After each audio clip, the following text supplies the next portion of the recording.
Clotilde de Basler, bonjour. Bonjour. Vous êtes en charge du marketing, de la communication, mais aussi du développement international d'une jolie start-up qui s'appelle SMS Factor, qui a été créée ici à Nice, qui existe depuis 2010, donc c'est plus vraiment une jeune start-up, mais déjà une belle réussite. Quel est le métier que vous développez ?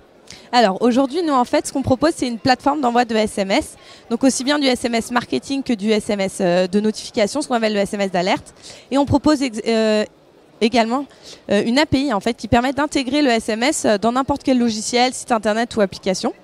Parce qu'en fait, ce qu'il faut savoir, c'est que le SMS, souvent, quand on va parler de SMS, d'achat de SMS en masse, on va penser que au mailing SMS, donc faire du marketing, une promotion. Et c'est vrai que c'est une grosse partie de notre métier, mais ça ne s'arrête pas là, en fait. Ça va beaucoup plus loin, parce qu'aujourd'hui, on travaille aussi dans ce qui est notification SMS.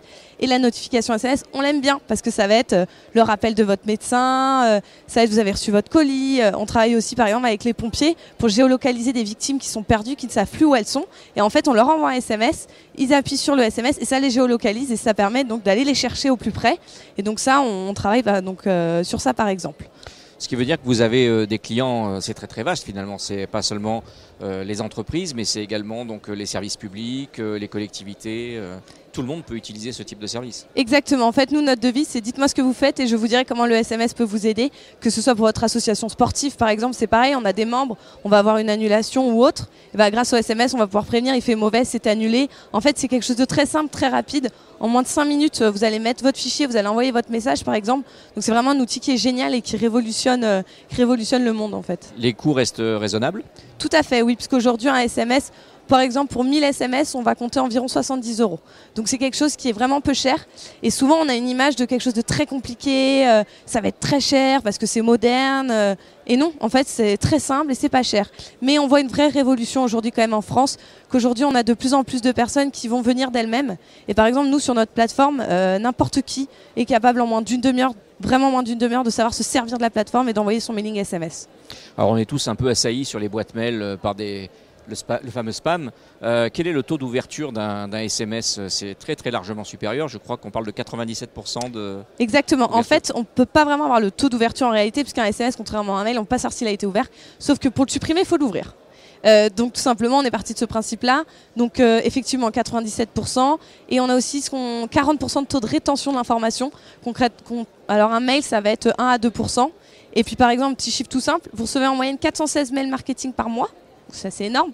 Vous recevez 4,3 SMS grand maximum si vous êtes un gros consommateur de marque à qui vous donnez vos numéros. Donc aujourd'hui, on est bien moins spammé sur le portable. Et puis le message il est court, on va à l'essentiel et c'est ça qui est génial. Vous êtes présent à Innovative City, le salon de la ville intelligente. Vous êtes exposant pour la première fois. Vous en attendez quoi de cette présence sur le salon ? Alors ce qu'on en attend, c'est des rencontres justement avec d'autres acteurs innovants, puisqu'on va avoir des applications, ce genre de choses pour la ville. Nous, il faut savoir que le SMS aussi, on va travailler donc par exemple de l'alerte s'il y a un problème sur les réseaux urbains, ce genre de choses. Mais aussi bien si le poteau électrique ne fonctionne pas, il va envoyer un petit SMS pour vous dire ah bah je ne fonctionne plus. Il y a énormément de possibilités aujourd'hui autour du SMS et la ville est l'un des acteurs centraux du peuple et il a besoin d'informations rapides et avec le SMS c'est un outil. En fait c'est le côté rapide qu'on va offrir. Puisque le message est simple, on n'a pas besoin de connexion pour le lire, donc c'est vraiment le meilleur outil. Quels sont vos objectifs pour cette année ? Vous êtes déjà très présent dans plusieurs pays d'Europe, c'est de continuer ce développement international peut-être ? Exactement, alors aujourd'hui donc ça fait 6 ans qu'on est en France, on a une croissance de 100% chaque année depuis 4 ans. Notre but maintenant, on est aussi en Belgique et en Suisse qui ont fait 20% de notre chiffre d'affaires donc l'année dernière. Et aujourd'hui, on attaque l'Italie, mais aussi d'autres pays, effectivement. Là, voilà, on va vraiment se centraliser sur l'Europe pour les prochaines années. Puis après, pourquoi pas le monde, on verra bien. Les grandes priorités pour vous en ce moment, c'est quoi ? Les grandes priorités, c'est l'innovation aussi, puisque le SMS, c'est vrai que c'est quelque chose qu'on ne peut pas vraiment innover, puisque ça reste un message de 160 caractères. Donc nous, on a créé donc, des nouvelles fonctionnalités comme du vote, du sondage, l'enquête de satisfaction par SMS. C'est voir aussi toutes les nouveautés qui peuvent exister autour. Donc c'est le développement international et puis continuer cette stabilité, cette croissance en France. Eh bien, on vous souhaite bonne chance. Merci Clotilde de Basler. Merci beaucoup.